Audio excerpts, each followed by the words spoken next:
guys. So nag-iisip ako bukas. And talaga nag-iisip ako. Kasi bukas exam na naman. Ano ko yung gagawin ko? Bawal kasi mangopya. Kasi pag ngopya, -5, hindi ako kopyain. Nangungopya lang ako. Pag ako ay walang, hindi ko alam yan. Ayun guys, pero may alam na rin naman ako doon. Kaso nga, baka perfect. Kabahan din ako eh. Kabado ako eh. Pero tutulungan lang namin ni ma'am. Siyempre mabait ang aming teacher. Di siya nagpapabaya sa amin. And dapat thankful rin po kayo sa inyong mga teacher. And wag niyo silang kakalimutan. At mga pamilya. Siyempre, ngayon na po ako magbabago na po tayo. Siyempre, pag di tayo nagbago, masama pa rin tayo. At pag may nagawa po tayo mga kasama, mag-pray lang po tayo para sa Lord.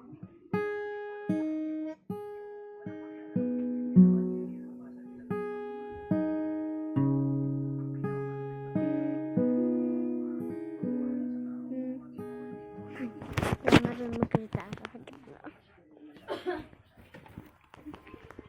Touch. Ay, napaka-cute. Nag-present yung cellphone ko, Kisha. Ay, naka-charge pa cellphone ko. Ilang percent yan? 68. Oh, bakit? Pero rin naman ako. Akala ko mabait ka. Ayun guys, magagawa tayo style kasi marunong ako.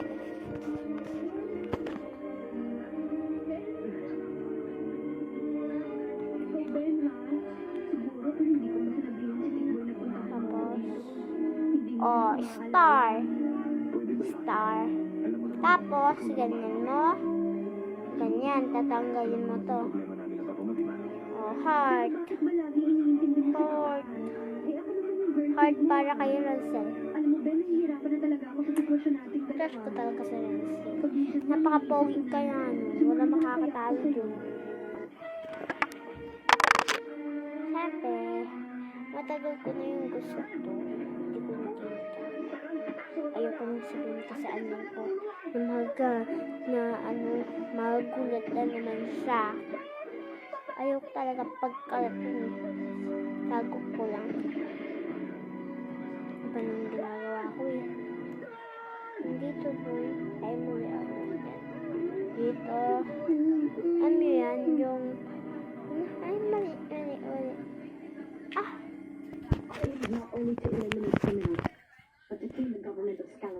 Basta tapusin niyo itong vlog na ito. Pag hindi ito natapos,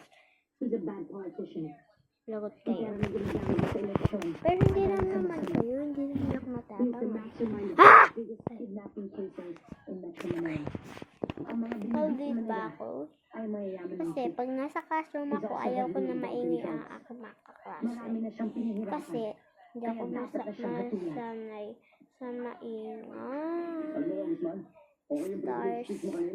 Stars by me para kay Ransel. Nakrush kita, nakrush kita kahit sino ka pa. Basta bawal ito mapakita kay Ransel kasi siya talaga yung gusto ko. Dati kasi iba yung crush ko si MC Mao. Ayaw ko siya kasi alam niyo, ang tapang. Parang walang nabago. Ismagpungi pa lang si Renzi. Tapos kabait pa niya.